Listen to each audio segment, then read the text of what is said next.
We have a lot of history even to cover, so I think there's a lot of things that people all over the world really never heard about. So right behind me is actually the door of the Samaritan Synagogue. I like what's also etched on here, so like the tools of the tabernacle.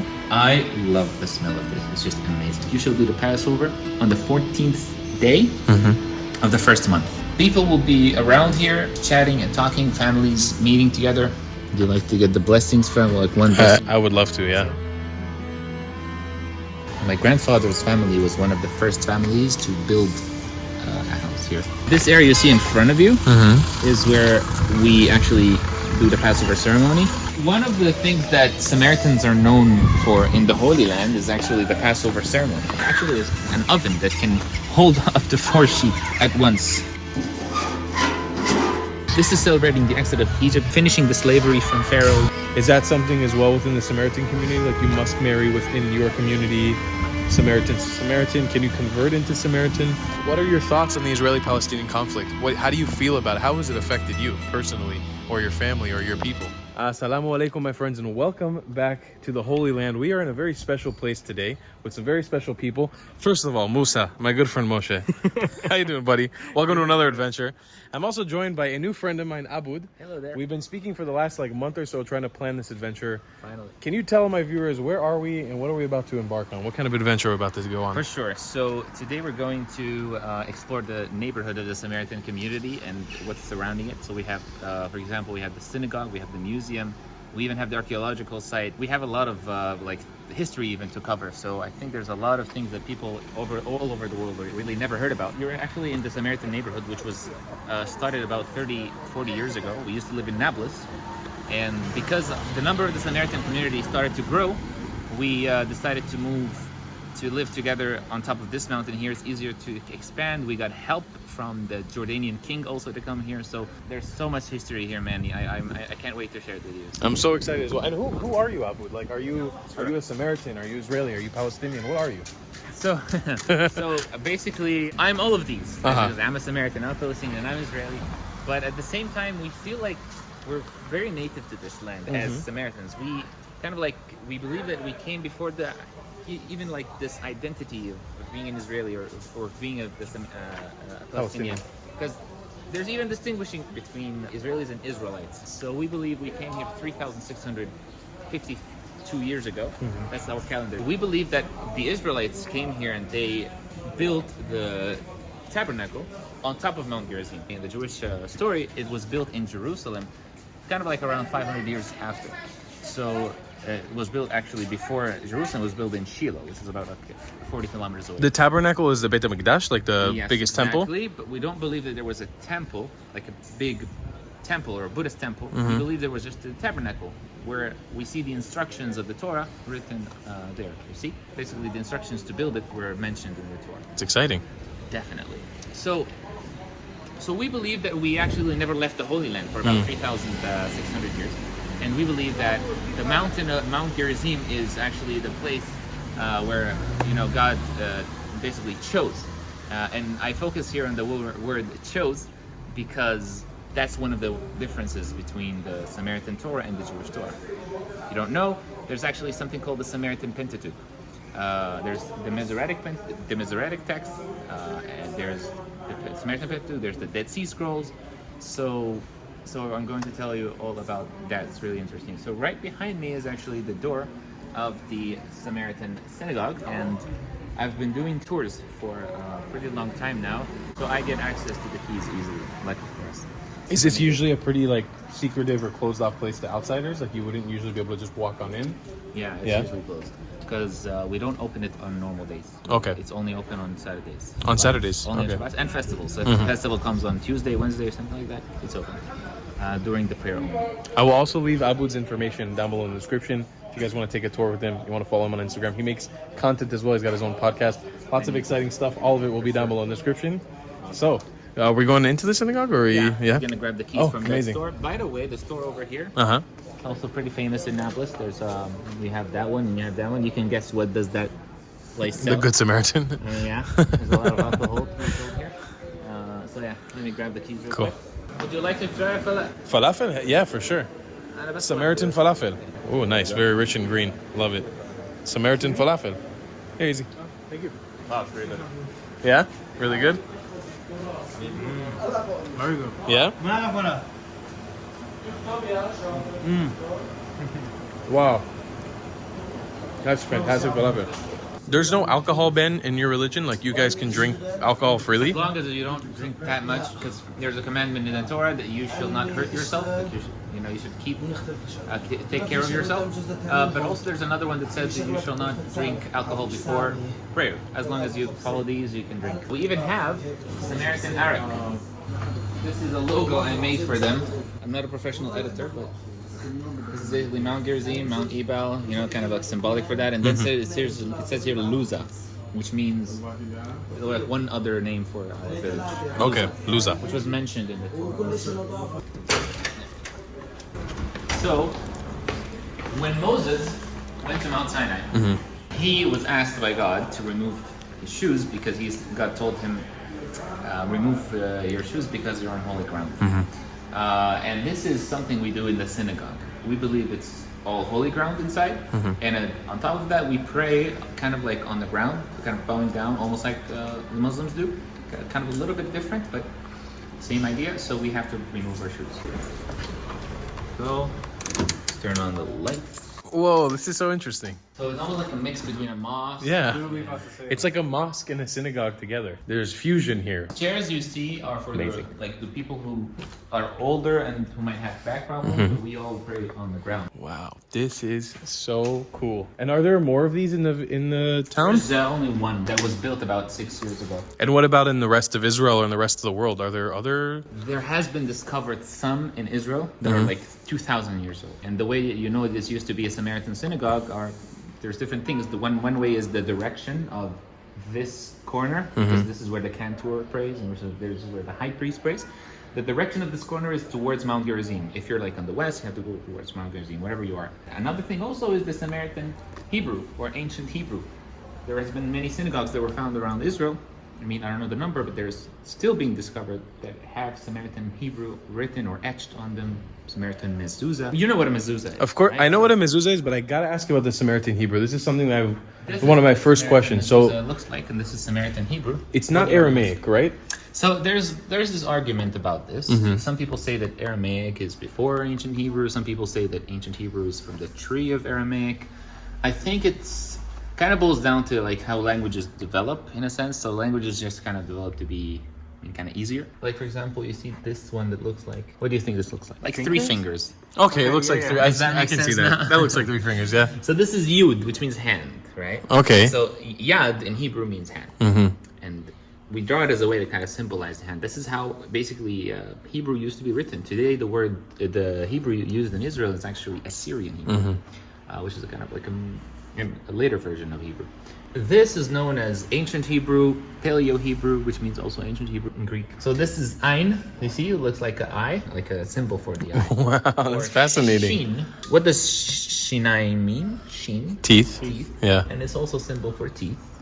You see, like here. It does look like a tooth. Yeah. And Rish, from Rosh, which means head. And how does it sound like? So if you want to say in the beginning God created the heavens and the earth. How do you say it? You say Barashit bara Elohim et hashamayim ve'et haaretz. In ancient Hebrew, we say Barashit bara Elohim et hashamayim ve'et haaretz.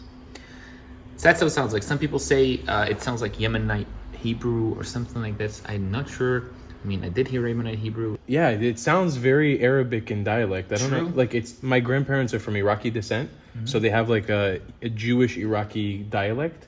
And it sounds kind of like what I've heard them speaking Jewish Iraqi. Like there's Hebrew words, but it kind of sounds like Arabic in a way. Exactly, and it kind of like makes you question. So for example, it might sound Arabic because of the like deeper kind of like letters to it, like the R, for example, is Ra. But it kind of also makes you wonder. So the Hebrew that we have in Israel today, is it like the Re? It's more like, is it from the European, influence? Like a Yiddish influence. This letter here, this looks like a Lamed. Is that Lamed also? It's a Nun. Oh, really? It's a Nun. Actually is here. You see? Oh, did not expect that. That throws me off. You see, you almost got it. Yeah. It does, it's literally like flipped. Yeah. So, oh, interesting. In the Assyrian Hebrew, modern Hebrew today, we say, like this word would say, Beshiftecha, but we don't have the cha. We don't have cha. We have Well, in this case, we say Afshiptak. Afshiptak. Right? So we just don't have a cha, we don't have a ve. So we say ba instead of a va. So if I want to say ve'achicha, we say u'aik. If I want to say Shema Yisrael, I would say Shema Yisrael. See? And is this also used as a conversive language in between Samaritans? No. This is more just biblical prayer-wise. Biblical prayer-wise. It's more festivals and anything anything related to the religion, the Samaritan religion. That is super cool. We learned this language at the age of 5 years. So everyone, it would be like just impossible for someone to grow and not try to learn ancient Hebrew in the Samaritan community. Even girls and boys.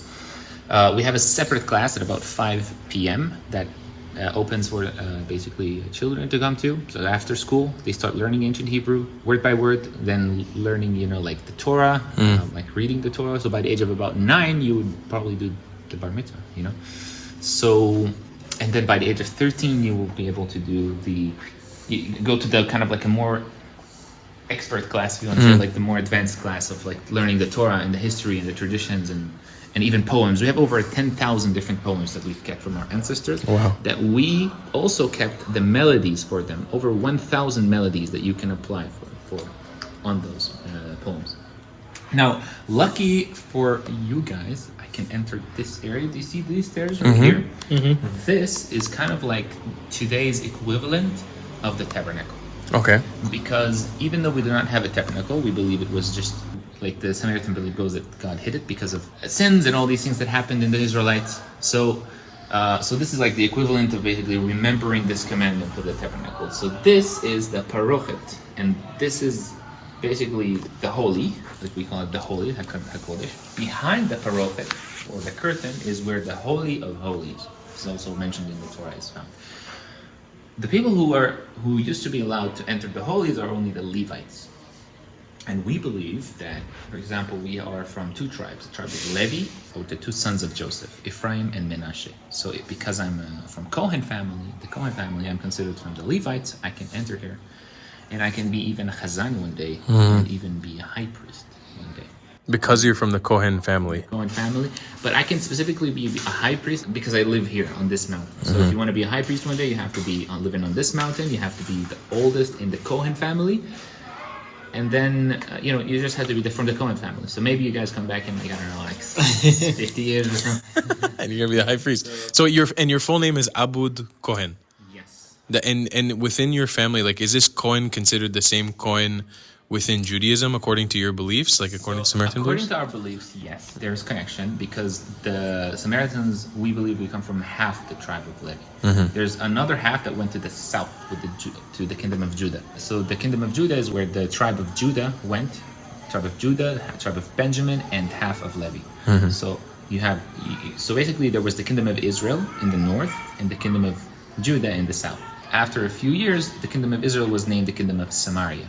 Now, the difference of why this happened we'll talk about soon, but the important thing to know is that the split happened around 3,000 years ago, mostly, so between the Samaritans and the Jews. Let me just show you a few things here. Cool. So this is what we're going to put. I'm going to bring you a Torah scroll out to see.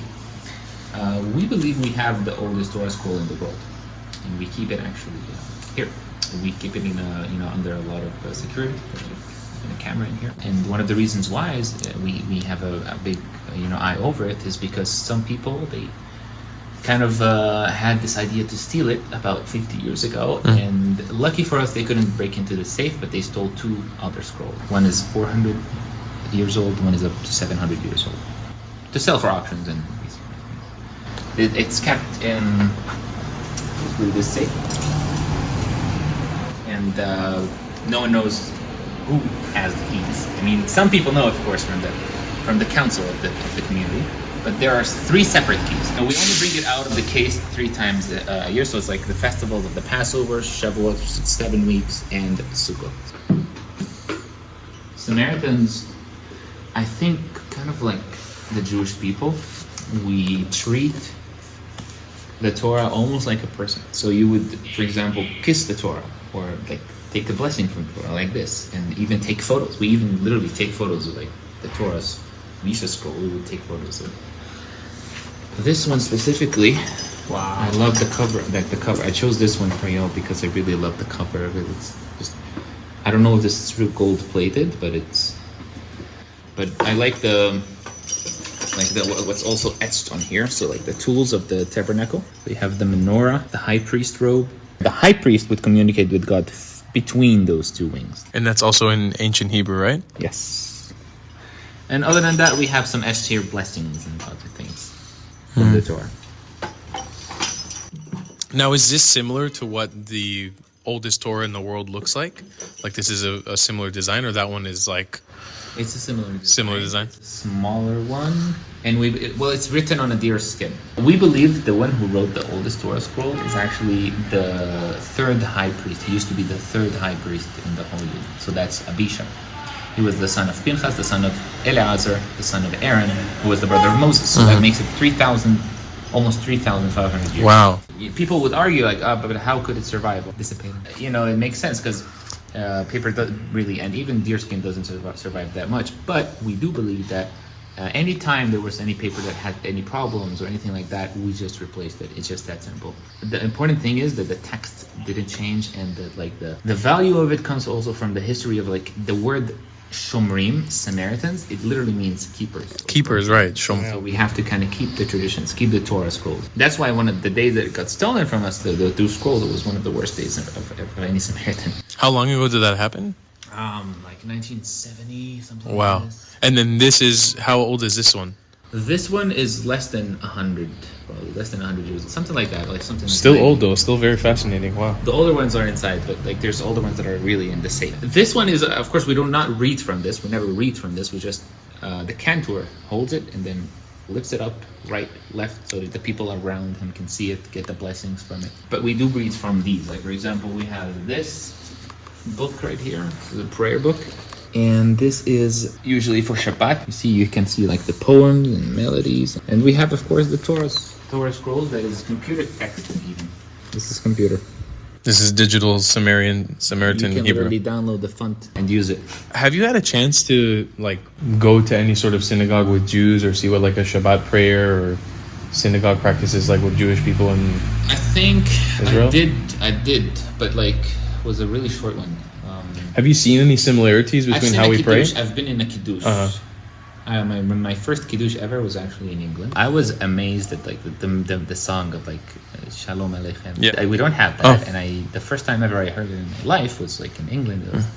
It was a kiddush, and it was amazing. But we do not have a kiddush. Our kiddush is kind of like the prayer that enters.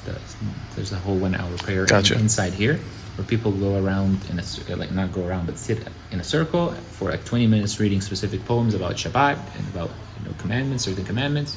And then there's like a 30 more minute. Do you do tefillin? We do not do tefillin. We only have like the cantor. So this is what priest or the cantor would put on his head, and it's very. I'm sure as you see it, very similar, right? Yeah, similar to a talit. Yes, but there's one difference though. We do not have the corners. Exactly. There's usually a corner here. You're very right. We do not have that, and it comes because kind of like the interpretation of the Torah is different for us. This specific part, it does talk about having those on the wings. There's literally the word wing, knaf. But that's one difference. The interpretation of the Torah is different from the Jewish and the Samaritan one. So this is what a cantor would have on his head, and it, of course, like the same concept as in Judaism to kind of like make him focused in a sense, and also the holiness of it. And he's the only one that wears it. No one else in the community puts that on. Only the cantor, yes. We have about 3 cantors in the synagogue, about 3 in the other one. To be a cantor, it requires you to know a lot of melodies, to have a beautiful voice, to have, some people even say, to have a beard. Fascinating. Mind-blowing, I would even say. And to be fair, like, to give you guys some insight, I genuinely, and I feel ignorant saying this, but like I did not know the Samaritan community existed up until around a month ago, when a friend of mine told me about it. Abood actually put me in touch with him. So I was like, it's been like a month of researching just a little bit, trying to understand, and it's kind of crazy. It's amazing that this exists. You're familiar with this? Not at all. Sense? After Shabbat. It's for Shabbat, for the festivals. Like you're specifically specifying an Avdallah. In Havdalah, Yeah. At the end of Shabbat, you have a nice smelling. Exactly. This is usually at the beginning of Shabbat. Before the Shabbat enters, we kind of like have incense around the synagogue. I love the smell of this. It's just amazing. It just puts you in a really relaxed mood. Our prayers are really, I see them as a kind of like a way to relax, meditate, and pray in a sense, but it's even though it's like we have 3 hours of prayer in the morning of Shabbat, actually. From 3 a.m. to 6 a.m. Everyone wakes up at 3 a.m., comes here, pray for 3 hours straight. Some people, during those 3 hours, you can go to work, you can go to the bathroom, or people sometimes even like snack on something little. The important thing is that we, you really enjoy it. So it's not really a burden on it. I think that's how prayer should be in many ways. And there's a lot of songs, dancing. There's Or- dancing, there's definitely a lot of songs. Songs. We also have 1 hour where we have the parasha of the week. Is sung by the family, like read by the family. And every week we have a specific portion, like kind of like Judaism, right? We have a specific version, but we're not on the same track. In fact, this is a calendar that we're talking about. So we can have like we can be 1 week before, 1 week after, a month before, or a month after. This is the Samaritan calendar, number 3661. Did I say 62? I did say 62. I think you said so 62. I'm correcting myself. 61. I'm ahead of myself here. You see, that's why I said 62, because this is 2023 already here, which is the Georgian calendar. But yeah, so these are like the weeks. So each one of those is a Shabbat, and inside this we have the name of the portion Of the Parsha, we okay. have. And here, see all those funds here. This is for the Chagim, the festival. So we have Slichot. So this extends from here to here. It means like it's 10 days of the Slichot. After that, you have this one, Yom HaKippur HaAtzom.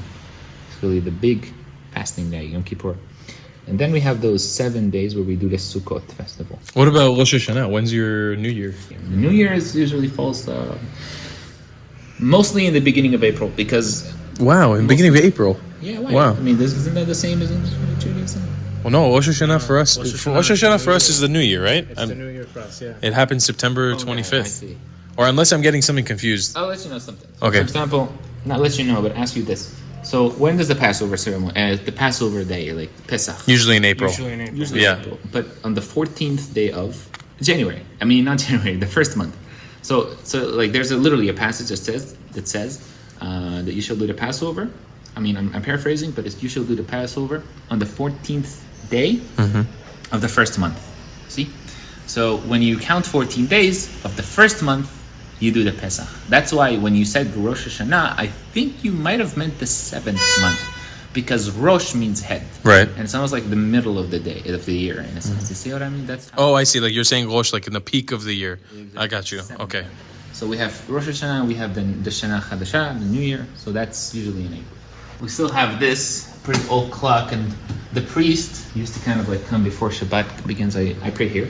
Like my father prays here. You usually always pray next to your parents. So even when you're like really old, you just pray where your parents pray.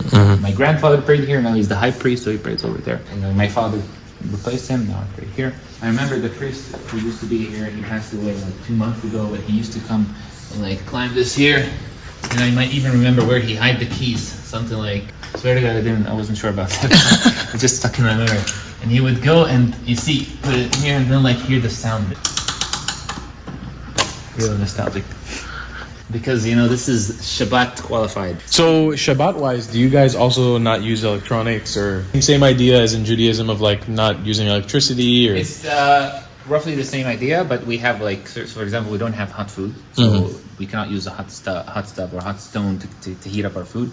So usually our food is meant to be cold. It's meant to be eaten cold. So we don't have any problem with that. It's delicious tahini recipes. Like tahini with avocados and tahini with eggplants and even just tahini. It's just amazing. Like the food is amazing. During Shabbat, like I said, like no electricity at all. And that means, of course, no computers and laptops and no cars. And I'm sure you'll see people will be around here just chatting and talking, families meeting together. As kids, it was something like they used to motivate me to pray. Like, there's a snack at least over there. So. Just like a candy? Yeah. Eucalyptus flavor? Extra strong. What is that? Eucalyptus. Is this I think it's the licorice maybe? Is it? I love licorice. Really? It doesn't smell like licorice. What do you think? Mint. mint. Yeah.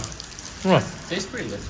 I was always under the impression that eucalyptus was poisonous to anything other than koalas. Oh, okay. but apparently I was wrong. How do you guys do it? Do you guys learn Tanakh? Do you guys learn Navi? I might have not. I mean, I forgot to mention this, but we have five. We have only the first five books. You see? No New Testament. So no New Testament. No Quran. Not even the prophets and the writings. It doesn't come out of like the prophets and the writings. We accept some part of them as history. It goes without saying, we were 140 at some point in history, like literally. So we were not successful at keeping all the history of our ancestors. But sometimes we do go and refer to the prophets and the writings to know what happened at specific moments in history, So yeah, we only use the first five books, and we have other books that we believe are from our ancestors, scholars, famous scholars. You can search for Samaritan scholar, also a sage, Marque, Marqah, very famous. There's a bonus, like we can do something bonus, but we can meet the priest over there. So. Yeah, that would be amazing. So is this like the downtown of like where do you actually live? This is Mount Gerizim. This is Mount Gerizim. Gerizim. It's also known as Kiryat Luza. Some people do not like to name it Kiryat Luza, like non-Samaritans, because it kind of goes against.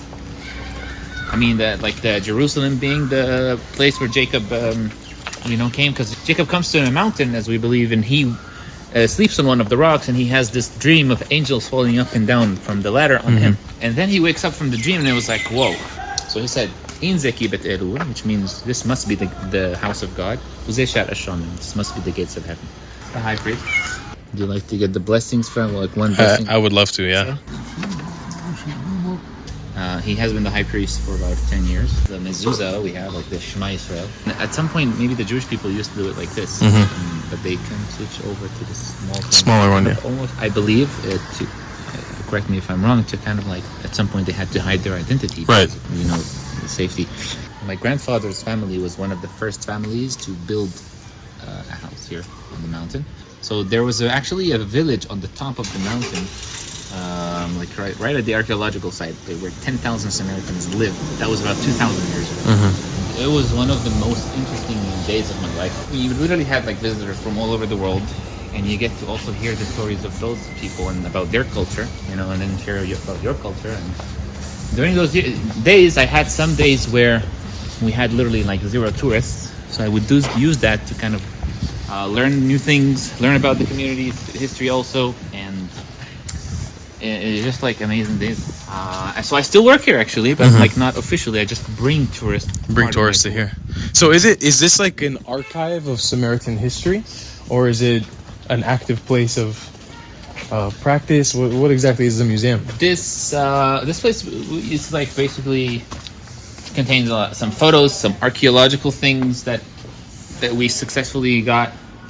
Because not all the archaeology we can get our hands on, as Samaritans, even the ones who are found, even the archaeology found here, we're not allowed to sometimes see. There's a book on the top of the mountain on the archaeological side. It's about there's about 500 findings, and there's a book that describes like every stone that was found and how, basically what does it say. This area you see in front of you is where we actually do the Passover ceremony. The place under the tent where there's also prayers happen. The place under that tent where there's writings is also a place where we do the Passover ceremonial, like the actual sacrifice, the altar. That's called the altar. Okay, let's go in. Let me show you.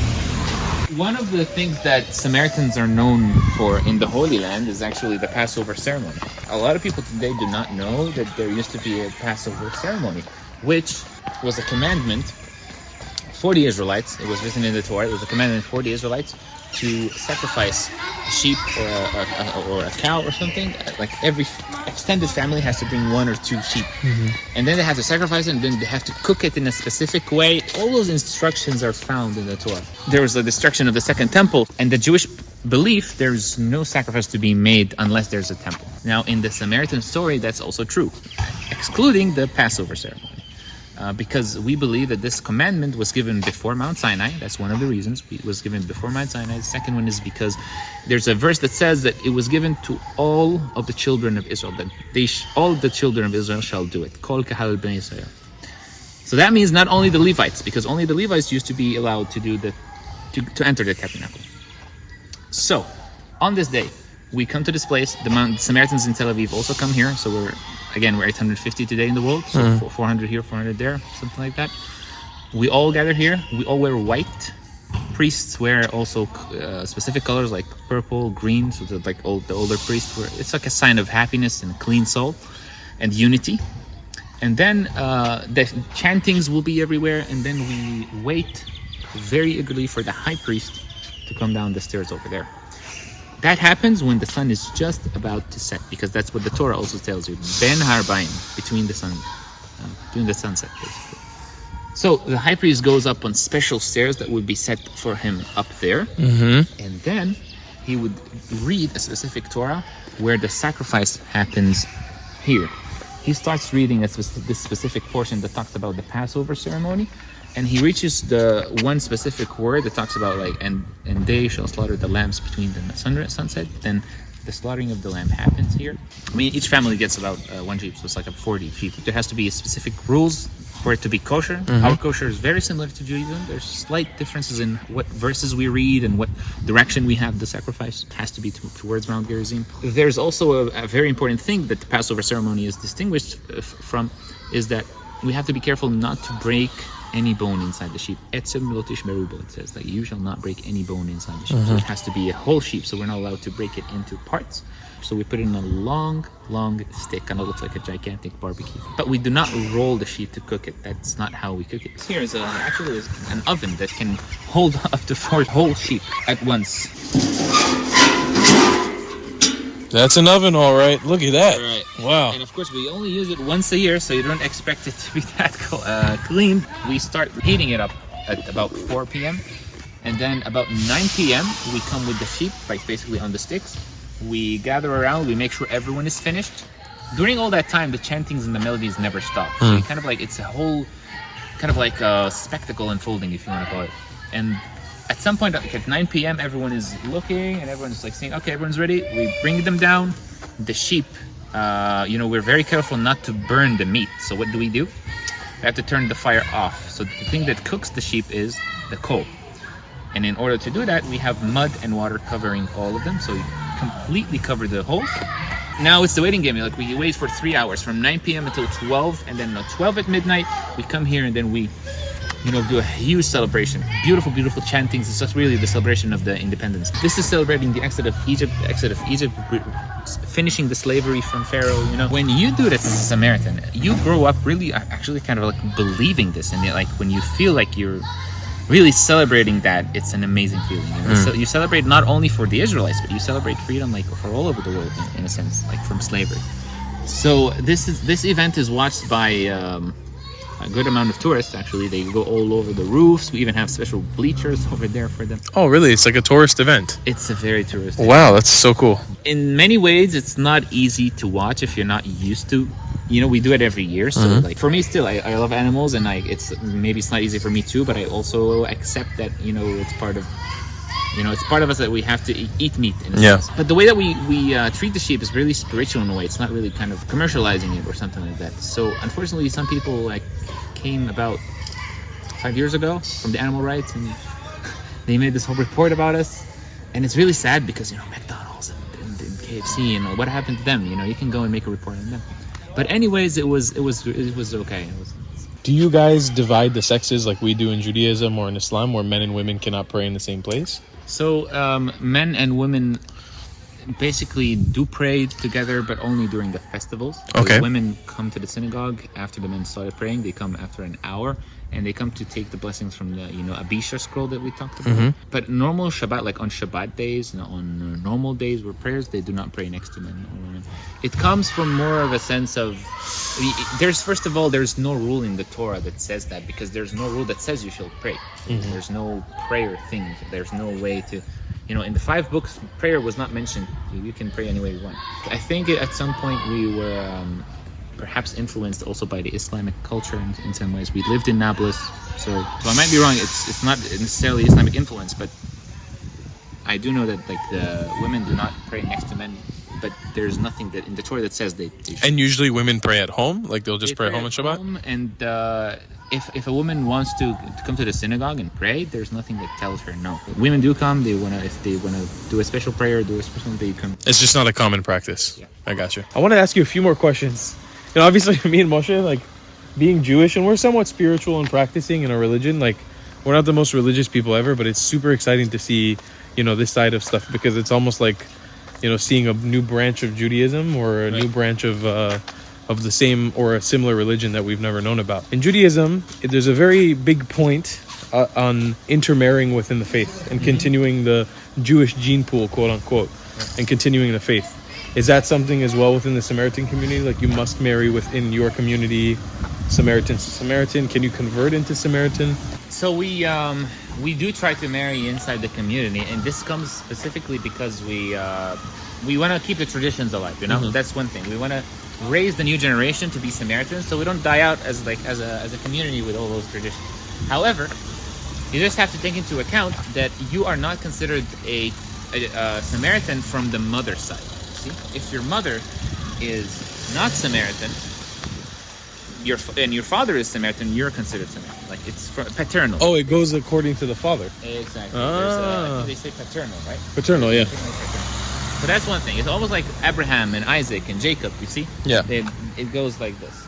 So, however, we are also aware of two things. One is that we don't have enough women in the community for all the men to marry. That's one thing.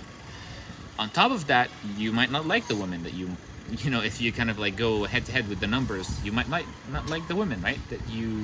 That are available. Like in my age or in my generation, I'm 27 now, and there's only 2 women that are 27 years old in this community, and there's also the one in Tel Aviv. There might be like another 2. See?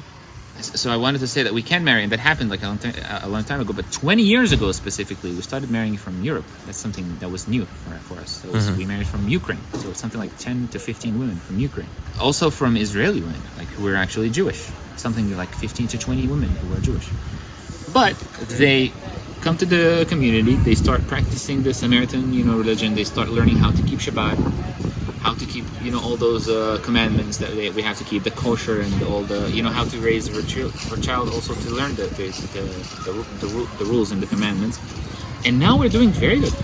Like it's just basically it's introducing a new gene pool also to the community, because obviously we were 140 at some point, so the genes might be too close. But it's also a really great way to kind of like survive, because we love the traditions, we love the community here, and it's something that it wasn't an easy decision maybe to marry from outside the community, because bringing people from outside and like maybe we're scared of change at some point. But this was done 20 years ago, and now we have those Ukrainian women who are absolutely doing amazing. They're like, pun intended, or not pun intended, but they're good Samaritans. They're learning how to read ancient Hebrew. They're learning, they're teaching their children also, and they're actually proud about it. They talk about it in front of other people. Wow. Is it a relatively easy or difficult process to convert into being a Samaritan? Good question. It's actually pretty hard, but you have to take this into account. First of all, we do not go and invite people. We don't have any missionary or anything like that. There's no plan to control the world or anything, right? However, if one does insist on converting, so if a man wants to marry a woman from outside, she has to come here and live with us for about like 4 to 5 to 6 months. We see how she's, handling all those new things. Maybe she can't handle Shabbat, It can be hard, and she has to know that she's going to do this for the rest of her life. That's those 6 months. During those 6 months, the decision is taken, and the marriage itself is the ritual, that now you're a Samaritan. However, men, if they want to convert to become Samaritan, they have to come here in the community, and probably even over 2 years of coming into the community and like practicing the religion and doing the tradition. And until now, very few families did it. Like maybe 2 families from outside that were Jewish. We have people who consider themselves Samaritans around the world. Some that I also still communicate with. The reason why I say I'm not sure if they're Samaritan or not, because I don't know how do they practice Samaritanism. Right?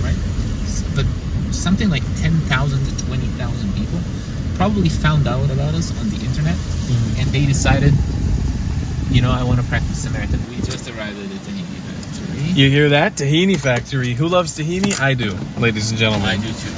Actually, I want to tell you guys a funny story. I was living on this island called Siargao in the Philippines. We had a pretty large Israeli community there. The Al Bracha tahini was our tahini of choice. Really? And we would actually we would be able to get the Achva tahini from Israel, but this was the one that everybody would flock to, and when it would rarely come in, people would send it through packages. It would be the tahini of our choice. We would be like, the Al Bracha tahini is the best tahini in the world. And you're a fan. Yeah, a very big fan. Well, there you go. That's the brand, and Symbolized by this red cap, that's how you know it's the best. Har Bracha means mountain of blessings. My grandfather basically started this with my uncle or great uncle 20 years ago. My grandfather was very passionate about sesame, really. And he helped people who have factories here bring and import sesame seeds. And at some point he had to make his own factory, and a really small factory under one of my cousin's houses, literally.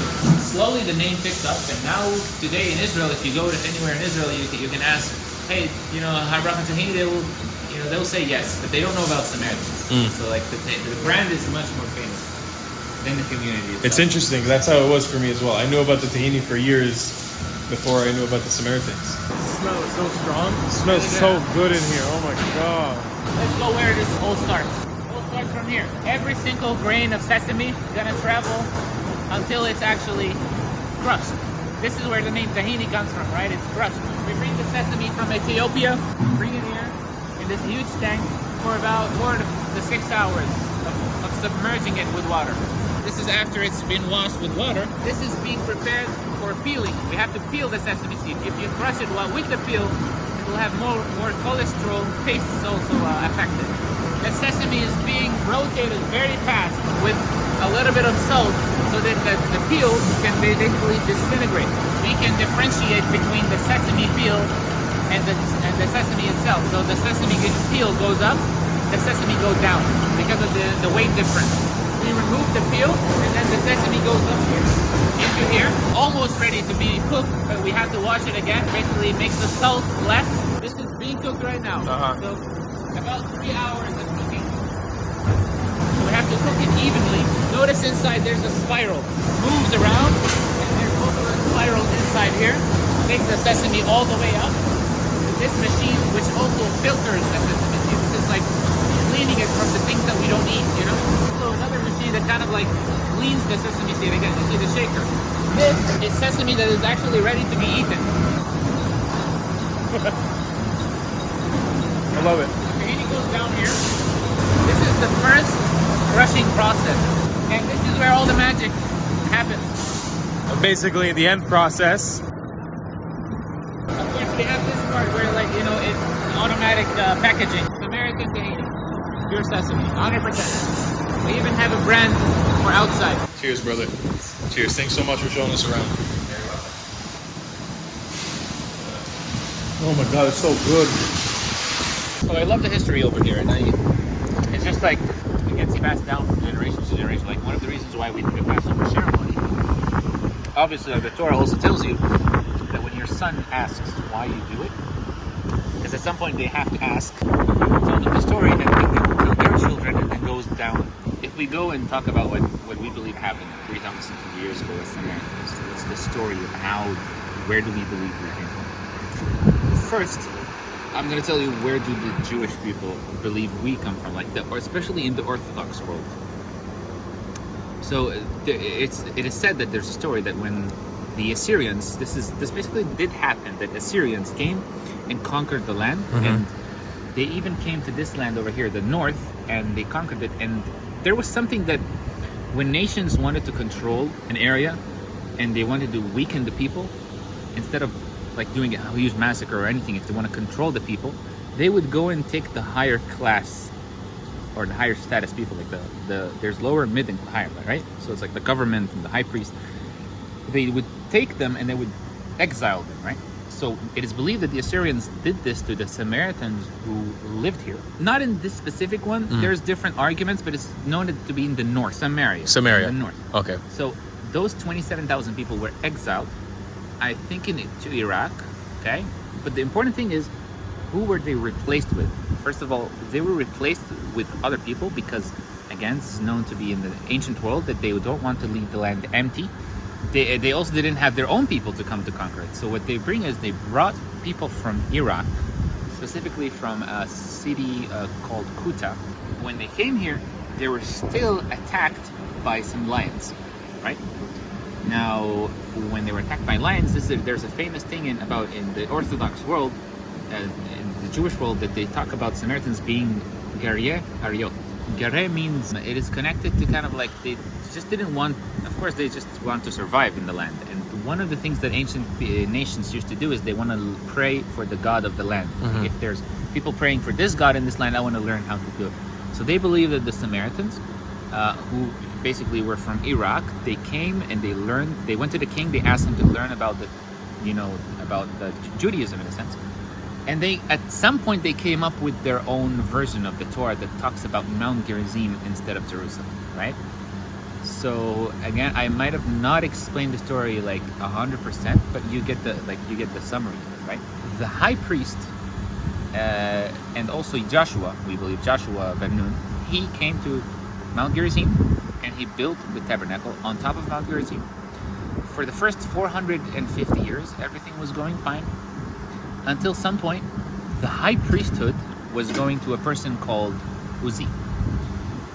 And there's another person who came, and his name was Eli, and he came to this to this high priest, and he told them that he didn't want him to be the high priest. He told him, you're not qualified enough, he just basically wanted to be the high priest. The other guy who wanted to be the high priest, his name is Eli, he had a lot of power, a lot of wisdom, some people, like in the Samaritan traditions, it's known that he had also black magic in a sense. And he had this follower group, right? So at some point he made this following go to Shiloh, right? So he took people from Mount Gerizim to Shiloh, which is about an hour away from here. And he built the tabernacle over there. So now we have two high priesthood, two people. And at some point we have specifically the tribe of Judah following Eli. And Benjamin, and also half of Levi going to the south. Time passes, and we see King David being asked to build a temple in Jerusalem, but he refused. In the Samaritan traditions, it's believed that God basically guided him not to build on Jerusalem because Mount Gerizim is the chosen place. And it goes also again with Rehoboam and Jeroboam, where there's like Rehoboam is the son of King Solomon. At some point, basically, the kingdom of Judah was stronger than the kingdom of Samaria, and they kind of forced taxes even at the northern kingdom, like on agriculture. So Rehoboam says to Jeroboam, "If my father treated you with sticks, I will treat you with scorpions," kind of like a threat. So Jeroboam, who was basically here in the north, basically didn't want anything to do with the southern kingdom, and now we have two kingdoms fighting even against each other. So this is one of the most critical moments in the Israelites, or in any, like in the Jewish world and in the Samaritan world, one of the most critical moments in history, because we have like war between each kingdom that not only made them weaker, but there's also nations that came. It made matters worse.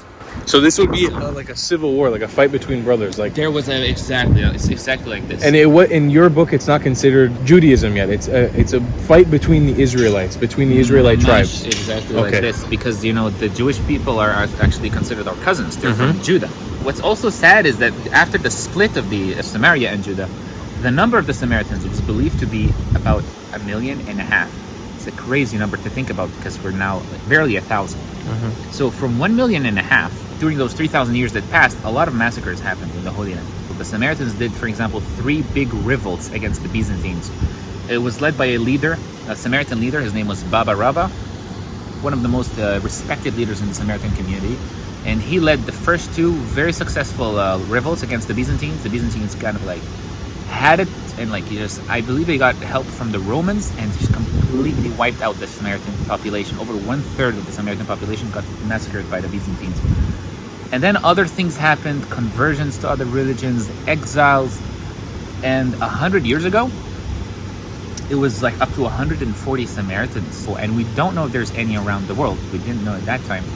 In the 1800s, there was a group here in Nablus, in Shechem, that discovered that there was another group in Gaza. that was Samaritans also. It was a crazy moment in history that there's another part of us that is living, you know? So now we're 850. The community is doing great. We're increasing in numbers. So from 1920, 100 years ago, to 2020, from 140 to 850. That's actually a pretty good number. We faced incredible challenges. Like one of the, for example, like poverty in the World War II and World War I was immense, not only for the Samaritans, but for all the population here, but for the Samaritans, one of the things that they did in order to counter this poverty is they had to sell a lot of their, books and manuscripts from their fathers. That's all over the world now, and we kept some of them, of course, but there's like over 10,000 manuscripts in the library of Leningrad, in the library of Paris, library of New York, Samaritan manuscripts. So now we're, living this modern life. You sometimes even forget for a second that you're a Samaritan because you're not wearing anything Right. special that says you're a Samaritan at some point. Unless it's Shabbat. If you come Shabbat, you're going to see everyone wearing the traditional clothing. It's almost like you really gonna kind of go back in time, really. And this is the first of many videos that we're gonna do while we're here in this amazing place, and I'm so excited for it. What does Judaism mean to you, or being Jewish, or Jews? What does it mean to you? Do you see them as brothers, cousins, enemies? Has there been wrongdoings by Jewish people to this community? Sure. I love this question. So, before I tell you what is Jewish people are for me, I can tell you what is the Israelites, first of all, right? And what is this whole Torah thing. I believe that basically, and I'm not the only one who believes this, but humanity kind of survived on wisdom at some point in history. We discovered that also laws and commandments and just managing society and organizing society is what makes a nation survive and strive, right?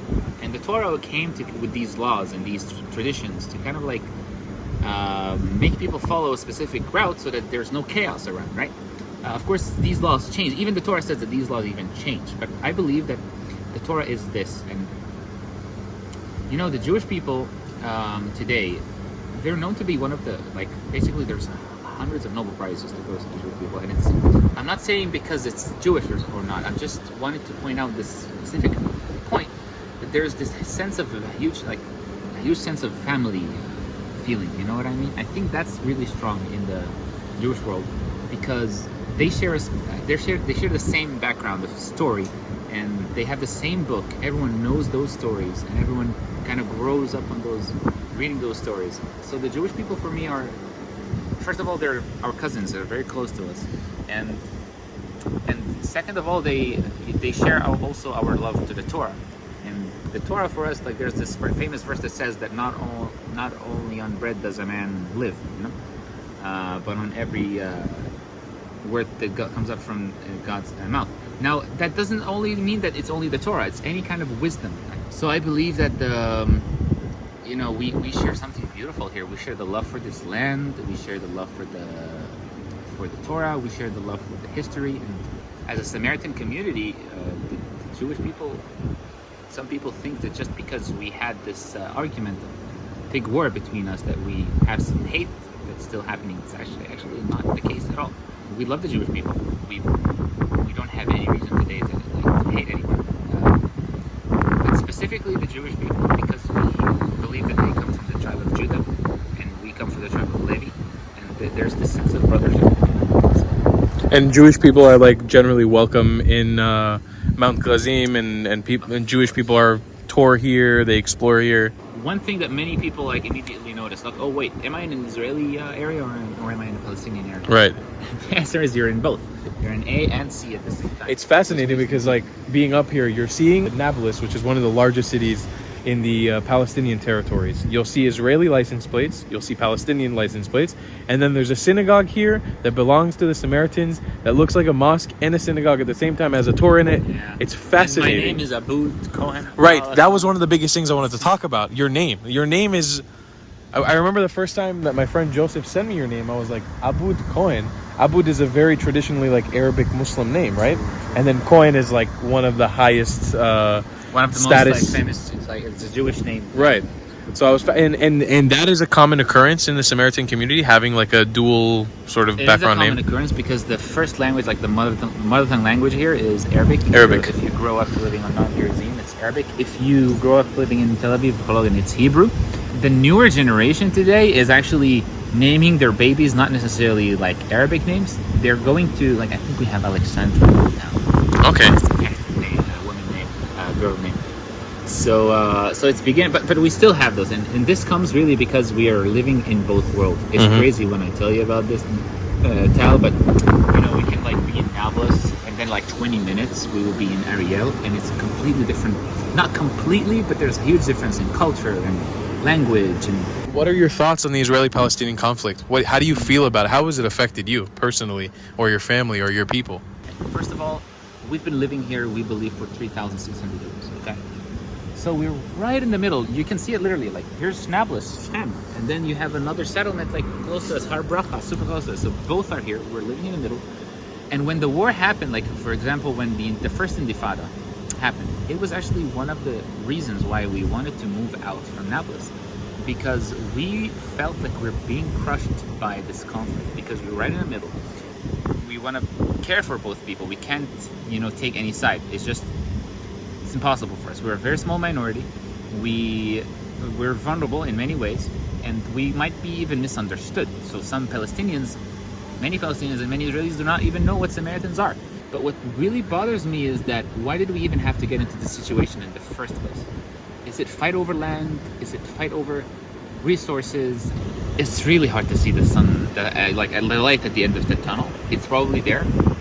But when I say light at the end of the tunnel, I mean the peace between the Palestinians and the Israelis. Gosh, it's just one of the most complicated, conflicts in the world, really. I think the final thing I want to say about this is, if there's any way we can make things go a little bit more calm and have really peace between both sides. And I don't have any peace plan or anything, but because I've been seeing both sides and both conflicts, if I had to guess, number one is we have to kind of make sure the newer generation grows up to understand the other side better and to really love the other side and not have any hate growing up on the other side. Because I remember I studied in the first grade in Nablus, in the second grade in Nablus, and already from that time there was this sense of us against them mentality, and of course probably that's also on the other side. So if we can somehow kind of grow the new generation to not have that, if both people get the same rights, the same resources, somehow if we can manage that, perhaps it can work out, because I really, really want to see both people working on the same project. Again, we have a really nice seat in this whole conflict. We have a really nice perspective because we get to see both worlds very easily in many ways. I love this land, really, and it really hurts me when I see any kind of violence that is going on, no matter who. I just hope to wake up one day and everyone to be really to get along. Perhaps it might happen in my lifetime. The goal with this series was to open up these perspectives and open up these minds, but at the end of the day, the goal is peace, right? I'm bringing on people onto the channel like Abood who preach a message of peace and bridging the gap, and I mean, you nailed the nail on the head. It's the end of a day, end of a vlog. We are here in the settlement of Al Bracha. We are being hosted lovely by an empty house. Awesome. Moshe and Tal adventure, baby. That's how we do. Typical. We'll see you guys in the next video. Make sure you subscribe to those notifications so you don't miss another video. And if you want to support the channel, you can join the channel and become a member. It'll go a long way to supporting yours truly. Thank you so much. Moshe, let them know something. I love you guys. And I miss you guys. Hope you're doing well. You love you then what? Love you guys a long time.